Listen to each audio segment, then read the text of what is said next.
The strange contacts in Alexander the Great's campaign, according to ancient historian Arrian. We shouldn't be amazed. I've uploaded a lot of videos concerning ancient texts. You know, all these emperors had their own historians, their scientists, their mathematicians, their architects building wherever they conquered, they're building their new cities. But there were also reports of Alexander the Great fighting against Nephilim entities, also imprisoning them in underground caverns and caves, covering the openings with various metals and building pyramids on top of them. He also had contacts with extraterrestrials and UFOs or Atlanteans, and they even gave him a type of a hyper weapon, a type of an high technology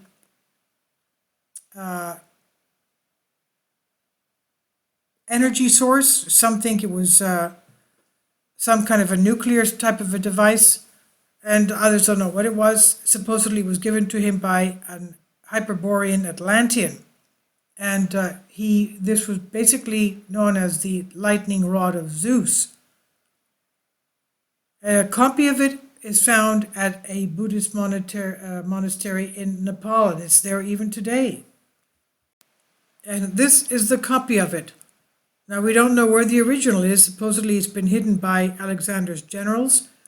His generals even went to the end of China on the Pacific coast, and they erected a column there, a stele, saying that King Alexander came all the way here. And we don't know where the original of this thing is. But the encounters that he had during the campaign of Alexander the Great, the son of Philip and Olympias, descendant of Hercules and Aeacus by descent. So it says here that Alexander the Great was a descendant of Hercules, whose ancestors came from Argos and Macedonia, and did not rule the Macedonians by force, but according to the law, as described by historian Arrian in Alexandru Anabasis. And we encounter strange information that historians and readers pass over, either because they did not notice it or because they considered it literary fiction and exaggerations. So here we'll try to examine them from another angle of the unknown and secret technology. After the death of his father Philip, Alexander was put in charge of his army in 336 BC at the age of 20. He decided to continue his father's work and plans with an expeditionary force of 37,000 men plus about 20,000 elites. He set out to conquer the world. After the Granicus River that opened the way for him to Asia Minor, he conquered all of the coastal Phrygia, and Alexander and his army went down south, conquering all the cities they came across. They camped at the river Hermus, 4 kilometers from Sardis, which was the next target. It was then spring, but nevertheless, quote, suddenly bad weather comes and wild thunder and water falls from the sky where the old palaces of the Lydians were, and from this Alexander believed that the place where they were to build the temple was revealed by God to Zeus, and this he ordered to be done, end quote. Why did he build a temple to Zeus in the sudden change of weather? As we'll see throughout Alexandru Anabasis, suddenly weather changes were not rare, while somewhere there, almost always, there were old monuments. He did not build, however, each time from a temple. However, the lightning indicated the place. The faults, Hartmann, lattice crossings, etc., attract lights more than any other in the area. In addition, one theory wants that UFOs to be charged by lightning. First of all, I never knew that lightning usually strikes where there are fault lines. That's something new that we learned today. Okay, lightning strikes where there are fault lines. Okay. In addition, one theory wants UFOs to be charged by lightning. All right, now on the fourth day, he reached Ephesus and then Miletus before the Persians. Nicanor, commander of Alexander's navy, had arrived 3 days earlier and anchored on the island of Ladis. He had gained more confidence about how they would move in a naval battle with the Persians, as, quote, it gave him confidence and a great divine message because he appeared as an eagle sitting on the beach facing the sterns of Alexander's ships, end quote. The eagle was considered a good omen. In fact, Alexander predicted that because he was sitting on the beach, their victory would come by land and not by sea, so it happened.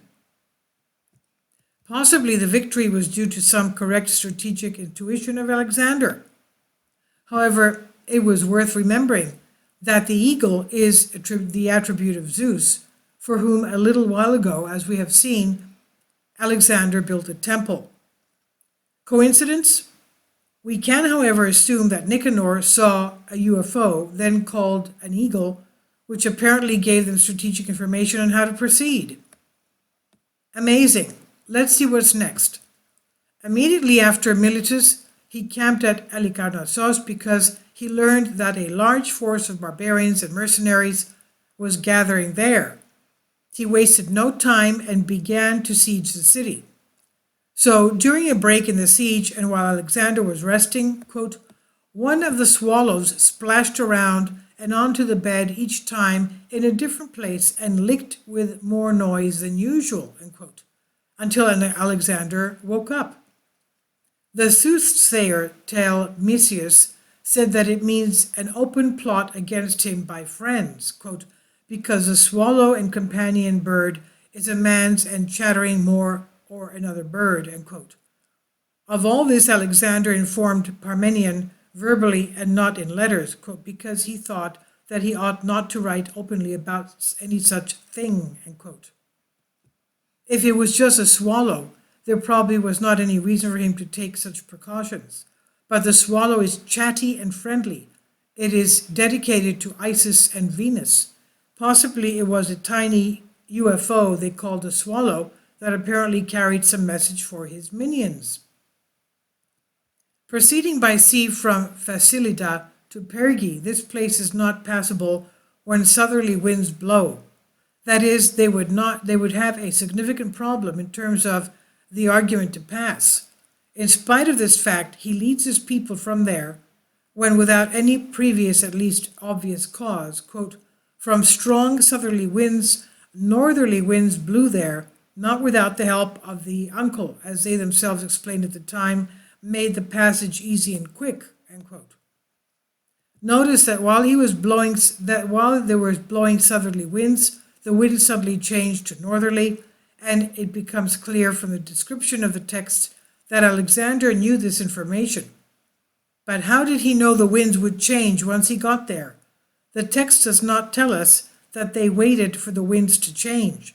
Perhaps he was tipped off by the friendly but talkative swallow? Question mark. Unless those winds were artificially changed at will. Then he campaigned against Sili, etc., until he reached central Pergia. He left a garrison at Kelainis and himself marched towards Gordian, holy city and navel of the east. On its citadel was the chariot of King Gordius, in which was the infamous Gordian knot, made of skull bark, of which there was no beginning and no end, and that whoever untied it would conquer Asia. Alexander went to the palaces, saw the bond, the Gordian knot, unable to solve it, otherwise cut it with a sword. That night, therefore, quote, thunder and lightning appeared from heaven, end quote. An aurora is a bright phenomenon, very often white, usually seen in the upper atmosphere in the polar regions and very rarely in the Mediterranean regions. What if that meant something else by the word aurora? The most remarkable thing, however, is that Alexander the next day sacrifices to the gods who, quote, revealed to him the signs and solution of how to solve the Gordian knot, end quote. It's interesting to make a parenthesis and talk a little about the Gordian knot. Gordius was a poor farmer. He had 2 oxen. With one he pulled the plow, and with the other the carriage. One day an eagle flew and sat on the yoke of the carriage. In his quest to find out what this meant, he met a young lady who advised him to make a sacrifice to King Zeus. He did the right thing, married her, and together they had a son, Midas. At that time there were riots in the city, and an oracle said that the one who would come in a carriage would deliver them from them. Then Gordius entered the city with his wife and Midas. As soon as the Pyrgians saw them, they immediately made Midas their king. He freed them from the riots, and as thanks for the mission of the eagle, dedicated the chariot to Zeus. The chariot on whose yoke sat the eagle, which was the bond of the yoke, the Gordian knot.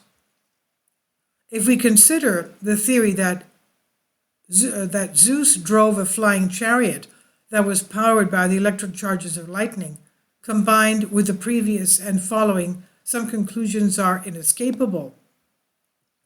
Then the Macedonian army takes control of Tarsus, and a little later fights in Ison in November 333 BC. Alexander descends to Marathon in Sidon to reach outside the impregnable, as it was thought, Tyre, and besieged it in August 332 BC after 7 months of efforts. Initially, Alexander wanted to make a sacrifice to the Tyrian Hercules, but since the sacrifice would require them to enter the city, the Tyrians suspected a trap and refused. So Alexander assembled a council of war. The siege of Tyre, however, was not such an easy thing. The Tyrians were also great sea kings, which means that their experience was worthy of the Greek. Then their city was on an island and was fortified with very high walls. For strategic and political reasons, Tyre had to be conquered. Alexander himself easily convinced his men for military operations against Tyre because, quote, some divine sign strengthened his conviction, that is to say, that very night he saw in his sleep that he was attacking the Tyrian wall, and Hercules accepted him and led him into the city, end quote. Pay close attention to this belief of Alexander. Alexander, however, did not stop at the dream. The siege began immediately. He ordered embankment to be poured from land into the city. They set up towers and siege engines, while the Tyrians retaliated with the first ever fire ship. But Alexander was not daunted. He ordered the construction of larger and more powerful attack machines and ordered a raid. The most parallel to their own efforts to bring down the wall, quote, a triangular formation of flying shields, UFOs, flew over the Macedonian camp, that is, over the area where the soldiers of Alexander the Great were. Then they circled over the city of Tyre. Before the astonishing eyes of thousands of warriors, suddenly the largest shield emitted a bright beam, others followed, and a part of the stone walls of Tyre collapsed as if they were made of mud, end quote. In other words, the flying shields, these UFOs, were directing laser beams and destroying the Tyre walls until they collapsed so that Alexander can besiege the city. Is it possible that this particular formation is fake or imaginary or misinterpreted, as it is not mentioned anywhere in Arian?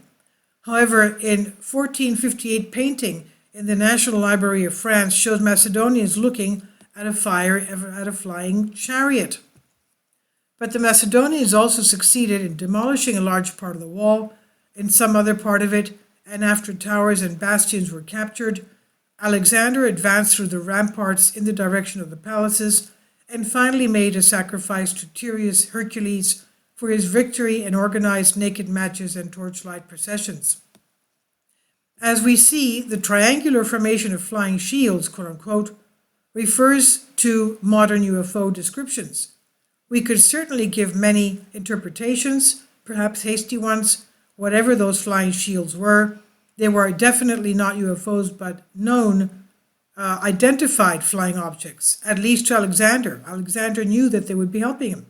Alexander, despite the difficulties he knew he would face, had the confidence of victory from the dream with Hercules. The seer Aristandros interpreted the dream that Tyre will be conquered with difficulties, since the labors of Hercules were also done with difficulty. But the question is different. Is it a coincidence that after the dream in which Hercules would, quote, receive him and lead him into the city, end quote, he was indeed received and led, he and his army, by flying shields?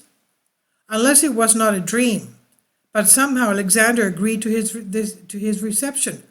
Does the dream encode the meaning of Alexander's communication with Hercules, his distant descendant and ruler of the fiery shields? After Tyre, he turned to Egypt with Gaza as his first target. There he prepared for the attack on the wall, while Alexander was sacrificing according to the standard, quote, one of the carnivorous vultures flying over the altar with a stone struck his head from above, which he raised with his 2 legs, end quote. A sign, as explained to him by the seer Aristandros, that he would take over the city. However, he himself would have to protect himself. At first, Alexander was kept at a safe distance, but later he forgot and took part in the battle, where he was wounded by a catapult arrow.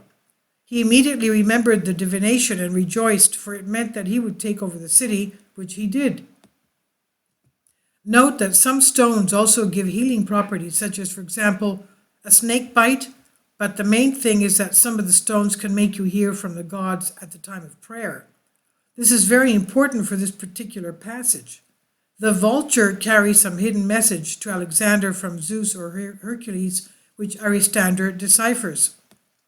After Gaza fell, after 7 days, he reached Pelusium in Egypt, and from there to Memphis, where he offered a sacrifice to the god Ptah, hence the god Hephaestus. He went down the Nile, built Alexandria, and moved to the oasis of Siva, where the oracle of Amun Zeus, his father, was located.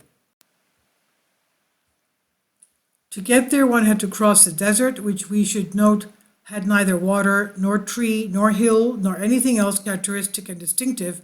It was a vast desert where no matter how much you walked until you reached your destination, it was as if you were constantly in the same place. In fact, especially when the south wind blew, it covered with sand the traces of the road leading to the oracle.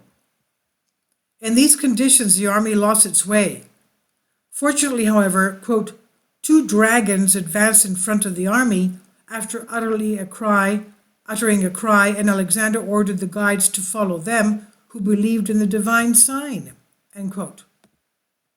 But there is also the opinion, quote, that 2 ravens which flew in front of the convoy became Alexander's guides, and, quote, Arian himself admits here, quote, that something divine helped him, end quote, but subtly adds that, quote, the truth of the rumor was brought out by those who have told about him in different discordant ways, end quote. Yes, Alexander had divine help. Maybe it wasn't dragons, maybe it wasn't ravens again that showed them the right way. Maybe they were flying shields, UFOs, IFOs, or something else that the truth of the rumor some deliberately removed. A little later, the priests of the holy Ammon greeted Alexander as the son of Ammon, that is, the Zeus of the Egyptians. And let's remember also that in the Old Testament, in the book of Daniel, Archangel Gabriel gives Daniel, the prophet Daniel, the prophecy of the coming of Alexander the Great. Please leave your comments and thank you for your support. I've translated this for you from a Greek article. Kindly support my Patreon account. The daily posts are 5 videos daily, and they are totally different from what I have on my YouTube channel. Thank you so much for your support and that you find all my content so interesting. You'll find the Patreon account details in the description box below.